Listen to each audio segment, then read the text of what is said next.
किसी को धंधे की कोई प्रॉब्लम है तो आंवले का जो आप लोगों से हाथ जोड़ के वंदना करता हूँ। हमारा जो चैनल है श्री सोनू महाराज, वो चैनल जरूर सब्सक्राइब करें और इन वीडियो को शेयर करते रहिए। सभी देवी देवताओं की एक बार बोलो राधे, और नाचने वाले भक्तों की। एक बात थोड़ा व्यापारी वर्ग के लिए, थोड़े आवाज मत कर जो, थोड़ी मेहरबानी कर जो। मैं आपसे एक निवेदन कर रहा हूं व्यापारी वर्ग के लिए, जिनको विश्वास है वो ही करे, जिनको विश्वास है वो ना करे, इतना ख्याल रखे, नहीं तो आपका टाइम बर्बाद हो जाएगा। जिसको भी कोई धंधे की प्रॉब्लम है, चाहे घर के क्लेश की कोई प्रॉब्लम है या अशांति का वातावरण है, तो अमावस्या पड़ेगी उस दिन शाम के टाइम में एक नारियल लेना, श्रीफल, उसको थोड़ा छील देना और थोड़ी चोटी रखते ना हम लोग एक साइड में, पूरे घर के बाहर निकलिए और घर के सामने मुंह करके उसको नारियल को 21 बार ऐसे मेन गेट पे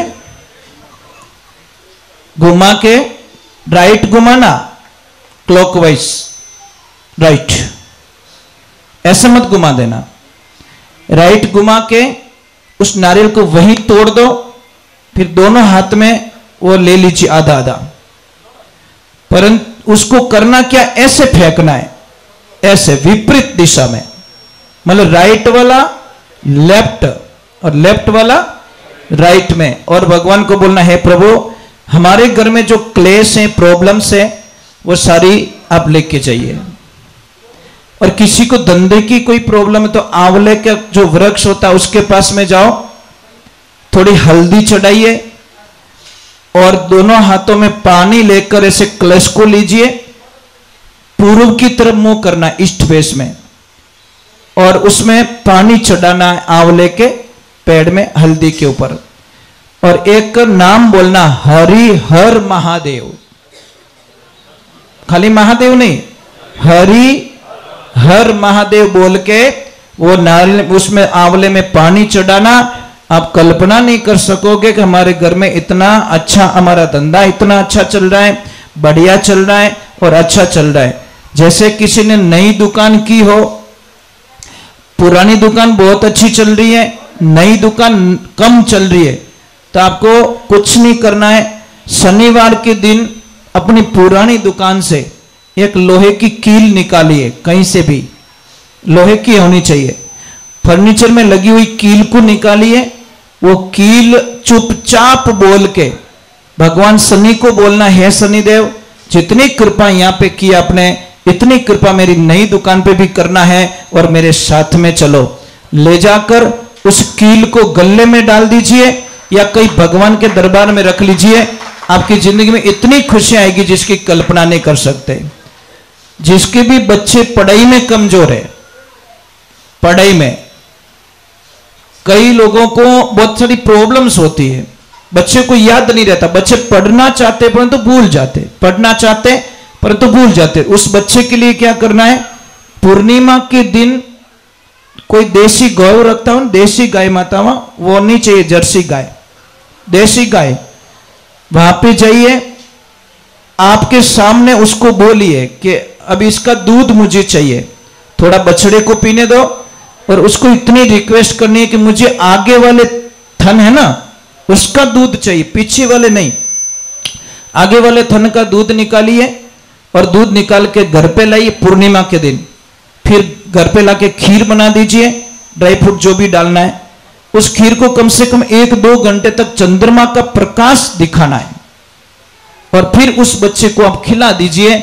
आप कल्पना नहीं कर सके, जो पढ़ना नहीं चाहता है वह भी बच्चा जबरदस्ती पढ़ाई में मन लगेगा, और आप कल्पना नहीं कर सकते, इतनी बढ़िया बात है। ये ध्यान रखें, गाय के दूध में बहुत शक्ति होती है, परंतु अपने बूढ़िया लोग कहीं कहता है वेड़ारा वयोड़ा मोती निपजे।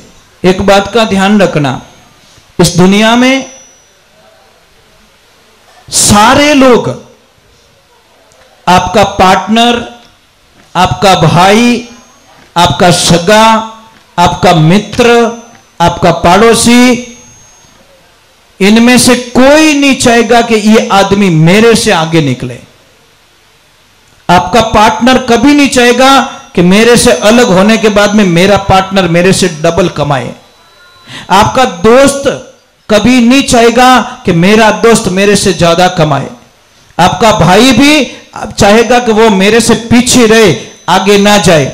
एक क्लास में पढ़ने वाला बच्चा कभी नहीं चाहेगा कि ये लड़का या लड़की मेरे से अच्छे नंबर लाए, मेरे से पीछे रहे। पर दुनिया में दो ही ऐसे महापुरुष होते हैं, वो चाहते कि ये लड़का हमेशा हमारे से आगे निकले। वो कौन होते? पेरेंट्स।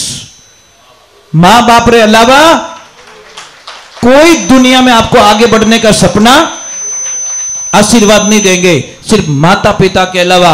माता पिता चाहते कि मेरा बेटा मेरे से बहुत आगे बढ़े, बहुत आगे बढ़े। तो एक बेटे ने पिताजी के व्यापार पे ध्यान दिया और पिताजी की इच्छा थी कि बेटा हमारी 40 साल की पेढ़ी है, इसका थोड़ा ध्यान रखना। बेटे ने बात सुनी और बैठ गया पेढ़ी पे। अब उसने व्यापार इतना फैला दिया महाराज, बहुत ज्यादा व्यापार फैला दिया। अब समझ लीजिए, व्यापार फैला के बहुत अच्छी बिल्डिंग बनाई और बिल्डिंग बना के बिल्डिंग के ओपनिंग में पिताजी को बुलाया, उनसे रिबन कटवाया। तो पिताजी ने उसको एक प्रश्न किया, बहुत राजी भी हुए कि धन्यवाद है मेरे बेटे को, कम से कम मैं तो नॉर्मल में था, इसने बहुत सारा कारोबार आगे बढ़ा दिया, इतनी बड़ी ऑफिस बनाई, इतनी बड़ी बिल्डिंग बनाई। अब महाराज ध्यान रखें, पिताजी ने बच्चे को पूछा, ये पॉइंट्स थोड़ा ध्यान से सुनना। पिताजी ने बेटे को पूछा कि बोल बेटा, इस दुनिया में सबसे ताकतवर व्यक्ति कौन है? बेटे ने तुरंत बोल दिया पिताजी मैं। पापा रो मुंड उतर को, क्यों? तो गड़बड़ रहेगी। फिर थोड़ा ठंडा दिमाग से पूछा कि बेटा इस दुनिया में सबसे ताकतवर व्यक्ति कौन है? तो उसने तुरंत बोल दिया पापा मैं। पापा ने बोला, अबे मारवाड़ हाल न छोको, अपनी सीट तो गई भाई, अबे हटो। पिताजी की आंखों में आंसू आ गए साहब। जैसे पिताजी नीचे उतरे, पर क्यों बेटा ने एक बार और पूछ लो। कितनी बार? लास्ट बार पूछ लो। वापस पूछा कि बेटा इस दुनिया में सबसे ताकतवर व्यक्ति कौन? कि पिताजी आप। पिताजी आप। तो पापा ने बोला, बेटा 2 बार जब पूछा तो तूने बोला मैं हूं मैं हूं, मार तो कालजूज काट दियो कि पापा उस वक्त में आपके दोनों हाथ मेरे कंधों पे थे, इसलिए मैं दुनिया का सबसे ताकतवर व्यक्ति था। जैसे ही आपके हाथ हट गए आप 1 बन गए, मैं 0 बन गया। इन्हें वास्ते जिन माते मां बाप रो हाथ कंधों माते है ना, उससे बड़ा ताकतवर दुनिया में कोई हो नहीं सकता। इन्हें वास्ते महापुरुषों, आप कितना भी कमा लेना, कितना भी कुछ कर लेना, पर मां बाप ने मत सताई जो। बेचा बोटो रियो, कोई बोलता हमारे बिल्डिंग आई, कोई के गाड़ी आई, कोई के बो आयो, कोई के कंपनी आई, और एक भोलो आदमी के गेला मारे को ने मारी मां आई रे, मैं दुनिया में सबसे लकी आदमी हूं, मेरी मां मुझे मिल गई।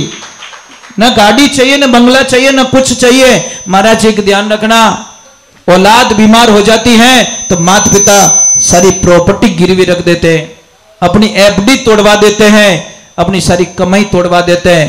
पर जब पापा मम्मी बीमार रहे तो सब थोड़ी शंकाएं घुस जाती है।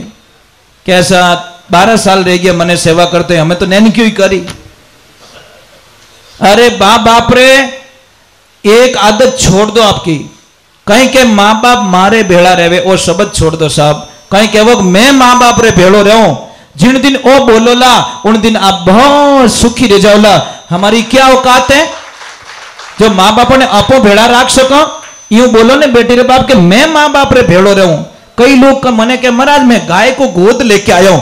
अब धारो बाप दादा ली कहीं गाय को गोद लेना 3 लोग के देवता नहीं ले सकते, तू क्या ले सकता? ऐसे बोलते मैं गाय की गोद गया हूं, आज मैं गाय को गोद लेके नहीं आया, मैं गाय माता की गोद चला गया, तो वो तो शुभ था। पर वो कि गाय को गोद मैंने ले ली। अरे बेटी रे बाप, ब्रह्मा विष्णु महेश की भी ताकत नहीं है जो गाय को गोद ले सके। अरे इतना बोलते गाय की गोद गया हूं मैं, तो शुभ होता। महाराज कई लोग क्या करते हैं, अभी हमारे कुछ दिनों पहले कोई किसी ने सत्संग बुकिंग करवाई और हमें पूछा कि महाराज ये तारीख है लिख दीजिए, और नाचने वाला हाथ आई कि नहीं आई।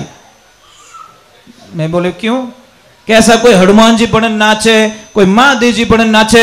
मैंने बोला सत्संग कैंसिल करो, आई नॉट एक्सेप्ट, नहीं नो एग्री, मैं ये नहीं कर सकता। अरे मारी कई औकात जो हनुमान जी नचाई सकूं, मारी कई औकात जो महादेव जी ने मैं नचाई सकूं। अरे भोला आदमी थोड़ा तो दिमाग यूज करो, महादेव जी को मैं नचाऊंगा, मैं इतना बड़ा बन गया क्या, मैं हनुमान जी को नचाऊंगा, मैं माता जी को नचाऊंगा। अरे क्या खेल कर रहे हो तुम लोग। माता जी हम थे नाचो भाई, महादेव जी हम थे नाचो, हनुमान जी हम थे नाचो, तो थारो बेड़ो पार होवे, नहीं तो आज होवे ने कोई काल होवे। हम तो भैरू जी के सामने, भैरू जी के वो पता नहीं क्या क्या बन के भैरू जी को नचा रहे हैं। इतने बड़े हो गए हम लोग कि भगवान को नचाने लग गए। साहब ये बहुत ही गलत चीज है, इन्हें वास्ते ये सारी बंद होना चाहिए, ये अच्छी बात नहीं है। भगवान की हंसी उड़ती है, भगवान की मजाक उड़ती है साहब, और हम एग्री करते तालियां बजाते हैं, मजा आता है। मैंने बोला ना मजा मत लीजिए, मजा थोड़ी देर का है, आनंद लीजिए। चलो एक बार जय बोलते, बोले आई मात की, बोले नवदुर्गे मात की। नाराज तो नहीं हो, थोड़ा हैंट अरे जो क्यों बात उड़ी हो है, हल्का हल्का हैंग, भारी भारी रेजो को पड़ी हो रही, हल्को रिवसरी बात नहीं है। साहब मेरे गुरुजी ने क्या बोला कि बेटा जीवन चाहे 2 दिन का ही हो, पर होनो चीजें आनंद रो। समझ में आई नहीं, 1 साल 2 साल जी ले चाहे 100 साल जी ले, आखिर है तुझको जाना, आखिर तुझे जाना है। मेरे गुरुजी कहा करते थे कि बेटा 100 किलो चांदी मत खरीदना, 1 किलो सोना खरीद लेना। तो अज्ञानी थे, मूर्ख थे हम लोग। जाके गुरुजी को बोला 99 किलो का घाटा क्यों करवा रहे हो। गुरुजी ने बोला 1 किलो सोने का 60 लाख बनता है, 100 किलो चांदी रही 60 लाख बने, तो 99 किलो बोझ लिया क्यों फिरे। समझ में आ गया। तो हमने 100 झूठ बोलने से बढ़िया एक सच बोल के मरा जाए, आनंद उसी में होता है महाराज। क्यों रोज मरूं यार, रोज झूठ बोलूं, रोज मरो, इससे बढ़िया एक दिन मर जाए, क्या फर्क पड़ेगा। परंतु मरना अच्छा है यार, मरना स्वामी विवेकानंद जी का जैसा होना चाहिए, मरना महाराणा प्रताप जैसा होना चाहिए, मरना शिवाजी जैसा होना चाहिए, मरना महारानी लक्ष्मीबाई जैसा होना चाहिए, मरना सुभाष चंद्र बोस जैसा होना चाहिए, मरना भगत सिंह जी जैसा होना चाहिए। आनंद उसको कहते, संसार में आए कीड़े मकोड़ों की जैसे मर गए, उसको मौत नहीं कहते। मौत भी इतिहास के पन्नों में लिखी जाए, उसको मौत कहते महाराज। क्या आए, क्या खाए, क्या पहने, ये हमारा वर्चस्व नहीं है। हमने देश के प्रति कितनी जागृति है, देश के प्रति बात कितनी करते हैं, देश के प्रति हमारी भावनाएं क्या है, वो मायने रखता है। पर्सनल जिंदगी, सेल्फ जिंदगी हमेशा दुख देती है। और जब आप आउट जाते हो, देश का सोचते हो, मातृभूमि का सोचते हो, तो आनंद कुछ और आता है। ये जिंदगी में ध्यान रखिए। अरे 2 दिन का जीवन यार। यहाँ पे कोई ऐसे बैठे हैं मां भारती के सपूत, जो अपने बेटे के जन्मते ही मन में ये शपथ ले ले कि इस बेटे को मैं फौज में भेजूंगा, बॉर्डर पे भेजूंगा इस बच्चे को मैं। है कोई देवी यहाँ पे? बहुत बहुत धन्यवाद आपको, एक हाथ ऊपर हुआ है, धन्य हो गया मैं। ये होना चाहिए यार, सपना ये होना चाहिए। क्या मेरे लिए वो बनाऊं, वो बनाऊं, वो बनाऊं। अरे ये तो सोचो, ये भगवान मुझे ऐसा बेटा देना, ऐसी बेटी देना जो बॉर्डर पे जाके डंके की चोट पे जाके मेरी मातृभूमि की रक्षा कर सके। नहीं तो मेरा धरती पे आना सार्थक। धरती मारो कर्जो तो उतारो नहीं उतारो। एक छोटा सा भजन है सुना देता हूं ताकि शंका निकल जाए। 5 कर्जे हमारे पे, कितने? जब तक ये कर्जे नहीं उतारेंगे हमारी मुक्ति होने वाली नहीं है।